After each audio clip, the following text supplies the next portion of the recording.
Before I ever wanted to be like Dr. King, I first wanted to be like Peanut King. Good morning. My name is Mr. Dews. Thank you again for joining me this morning, taking some time out your day just to hear a message that I have to share. Again, before I ever aspired to be like Dr. King, I wanted to be more like Peanut King. What I mean by that, I remember as a child, my mom asked me, she said, man, what do you want to be when you grow up? I said, Mom, you see those guys riding around on those mopeds, 100 gauge dookie rope on their neck, with medallions, not pieces, but medallions, 4-finger rings, velour sweatsuits, track suits for every day, brand new joints, brand new sneakers. I don't know what they doing, Mom, but whatever they doing, that's what I want to do, right? I said that as a child. I remember when a few years later, I might have been in middle school when I said that, right? Fast forward a couple years later, I'm in high school, senior year in high school at Lake Clifton, in East Baltimore. And we had this business law class. And if I'm not mistaken, the teacher's name was Mr. Coach. And he had invited some guests to come in for a speaking engagement. And there were 2 federal officers that he invited, FBI agents. And I remember sitting in front of the class, me and one of my dear homeboys, right? One of my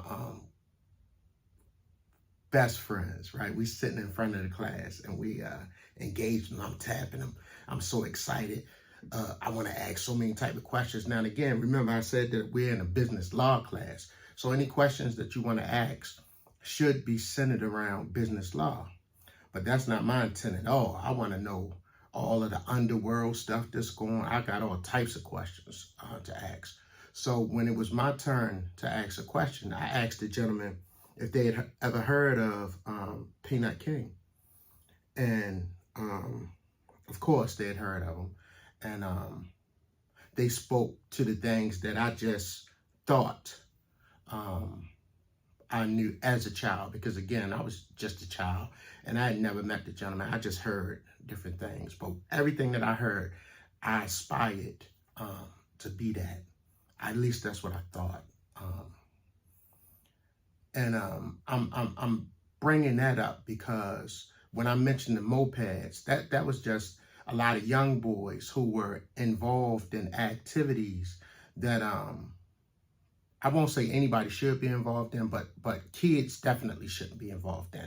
So when we speak about our community, because this is a continuation from a conversation that I started yesterday, what changed in our community. So we know drugs and the impact of drugs destroyed our community. We know the systematic removal of men from the home destroyed our community. And we know a lot of it was intentional, right? Intentionally done.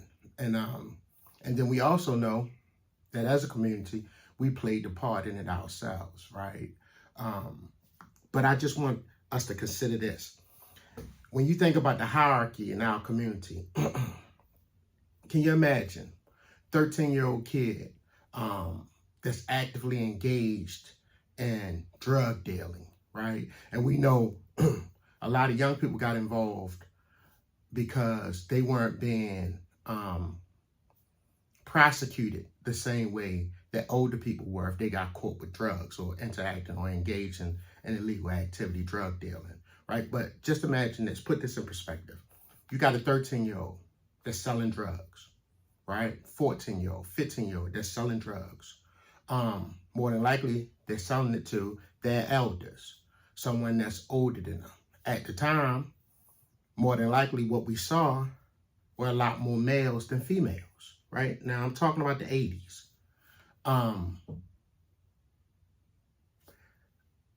Could possibly be selling drugs to a parent of one of my peers, somebody who just minutes ago I was referring to as Mr. Johnson or Mrs. Johnson. But now I got you standing in the line and I'm dictating you, telling you, I don't accept coins. Straighten this line up. No longer do I refer to you as Mr. or Mrs. I call you by your first name. Or I might make up a name for you, right?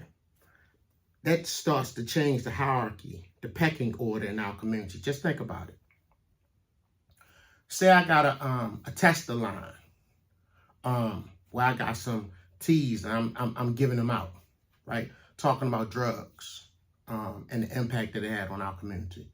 Say I take these pills and I throw them up and I see all these adults who just a minute ago, because of how we were raised to respect our elders, I had the utmost respect for. But now, because they fell victim to societal ills and they're wrestling with the disease of addiction, now this is, and I'm now in this position, I throw these teas up. And I see older people who I used to refer to as Mr. or Miss, right? Scrambling, fighting each other. I might find some humor or entertainment in the act itself. As a child, what does that do to the hierarchy in our community? The positioning of leadership in our community, right? Let's say this, say I'm out on the block and I'm hungry and I see somebody that might be going through withdrawals or whatever it is, right? Or I just might see him out and about. And I say, hey, yo, come here for a second. Yeah, what's up? Here. Run to the store. Now, I'm a 13, 14-year-old child, but I'm talking to an adult like this. Run to the store. Give me something to eat. I'll take care of you when you come back. That's what a child is now saying to an adult, right? And this adult, because of their addiction, falling victim to societal ills, they gladly and happily take that. And whatever instructions that this child give, this adult respond to. What do you think that does to the hierarchy in our community, right? So my whole message is a community is only as strong as the men in that community are. And if you see an unstable community, you'll see unstable men. If you see a weak community, it's a reflection of the men that's in that community. Again, systematically done. Systematically done. And as a community, we played our part as well. The hierarchy, and I know this firsthand, I observed it in the 80s. It changed. Now look, check this out. The man has already been forcibly removed from the home, forcibly, right? And did he fight? Whatever. He forcibly removed, right, at one time. What's easier, appears it's easier to leave than it is to stay by parents. Disregarding the impact that your absence will have on the family and the community as a whole. But look, but now I'm a 13, 14-year-old kid, and I'm the breadwinner in our home because I'm the one out hustling all day getting this money. Now I'm elevated to a position of leadership and authority in my home, right? Because of my monetary gain, because of illegal activities that I'm partaking in. What does that do to the home? All I'm saying, to sum it up, is the hierarchy in our community shifted. It shifted. And you have kids that are now in positions of leadership and authority, dictatorship, all those things that they're doing, and roles have been reversed. So I witnessed that firsthand in the 80s, and it's continuing, and it might even be far more out of hand and out of control now in 2023. So how do we curtail or fix this? Again, it's our responsibility. And I put the shoulder of responsibility on the men in the community, right? Return home, men. Regain your position in the community, men. Teach, coach, mentor. Be a presence. Be a presence. And do the work that's necessary. And it's hard. It's extremely hard. And I know it is. Because I do it every day. You know, it's hard. It's extremely hard. And every day that I do it, I don't always do it right. You know, but my commitment is to continue to do it. You know, yeah, that's on us, y'all. That's on us. I seen the change, and I seen the impact of the change in our community, and it's detrimental, as we all know. So, again, I didn't always have the mindset of Dr. King or aspire to have that mindset. When I was a kid, in my mind at least, I wanted the things that I saw throughout my community, and I wanted to be like who I heard was associated to these things.